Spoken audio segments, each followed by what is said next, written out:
Hello everyone, আজকে হয়ে গেল রাহুলের বার্থডে। আমার প্ল্যানিং ছিল ওকে আমি উইশ করব না, কিন্তু আমার উইশ না করা ছাড়া কোনো উপায় ছিল না। কারণ ওকে যদি আমি বার্থডে উইশ না করি তাহলে ও যাবে না মন্দিরে পুজো দিতে। কারণ ওকে আমি বলতে পারবো না যে চলো মন্দির যাবো, তাই আমাকে বাধ্য হয়ে ওকে উইশটা করতে হলো। তারপর আমি স্নান করে ঘরের সব কিছু কাজকর্ম শেষ করে নিলাম। তো আমি যাচ্ছি হলো এখন কালী মন্দিরে পুজো দিয়ে আসি। আর আজকে হয়ে গেল রাহুলের বার্থডে, তাই সকাল সকাল সব কিছু হয়ে গেছে। আর আমি আরও যাচ্ছি মন্দিরে পুজো দিতে। মন্দিরটা তো জানোই আমাদের বাড়ির একদম কাছেই, তো আমরা গিয়ে পুজোটা দিয়ে নিই।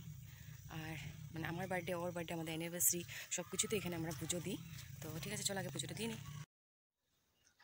তো আমি চলে আসলাম কালী মন্দিরে। এসে আমি আগে মন্দিরটা পরিষ্কার করে নিলাম, মুছে নিলাম, বাসি ফুল টুল সব কিছু ফালিয়ে যা যা করতে লাগে মন্দিরের কাজ করে নিলাম। করে তারপর ওকে বললাম চলো পুজোটা আগে দিয়ে নাও। ও আমার উপর অল্প রাগ, কারণ কি ও ভাবছে যে আমি ওর বার্থডে ভুলে গিয়েছিলাম, কিন্তু সত্যি কথা আমি ওর বার্থডেটা ভুলিনি। আর ওর বার্থডে ভুলবো এটা তো হতেই পারে না, কিন্তু আমি ইচ্ছা করে যা করেছি আর কি। তো যাই হোক, আমি জানি ও ওটা বুঝবে না, সন্ধ্যা হলে নিজে বুঝে যাবে। তারপর এখানে পূজা দিয়ে নিল, আমিও পূজা দিয়ে নিলাম। চলে যাবো এখন বাড়ি।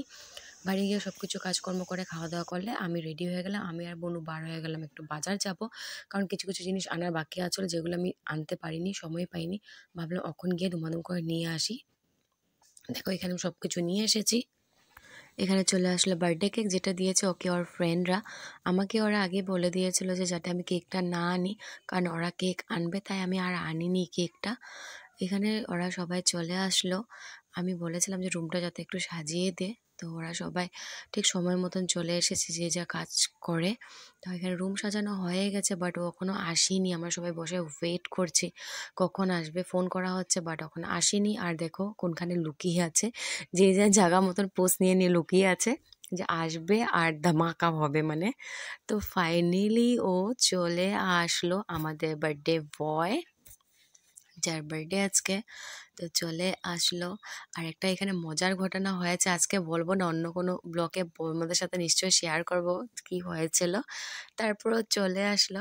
আর আমি ওয়েট করছিলাম কখন সন্ধ্যা হবে, কারণ কি ও আমার উপর অনেকটাই রাগ ছিল সকাল থেকে যে আমি ওর বার্থডেটা ভুলে গেছি। কিন্তু সত্যি কথা বলতে গেলে তো আমি ওর বার্থডে ভুলিনি, ইচ্ছা করে ওকে আমি উইশটা মানে ওরকমভাবে করিনি এই জিনিসগুলি করব বলে।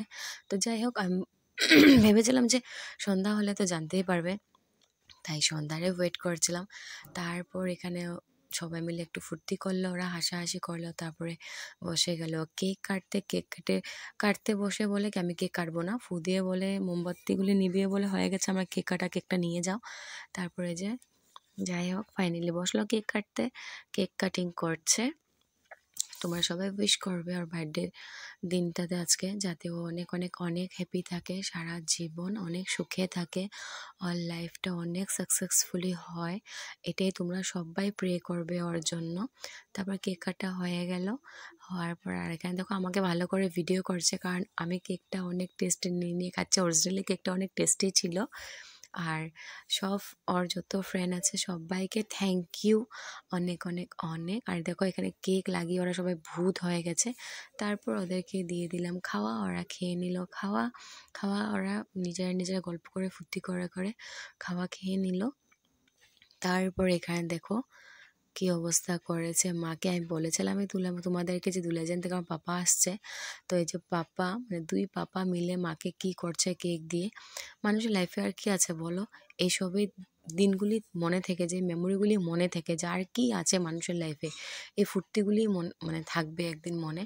তো পাপা কি করছে কেক লাগিয়ে মানে অবস্থা নেই। আর আমার এখানে দাদাদের ভিডিও করছি, খুব হাসছি। তো যাই হোক, তো এখানে অনেক ফুর্তি হলো, ছোটো মোটো করে বার্থডে সেলিব্রেট হয়েছে, বাট অনেক ফুর্তি। তো আজকের জন্য এতটুকু, টাটা বাই বাই সবাইকে।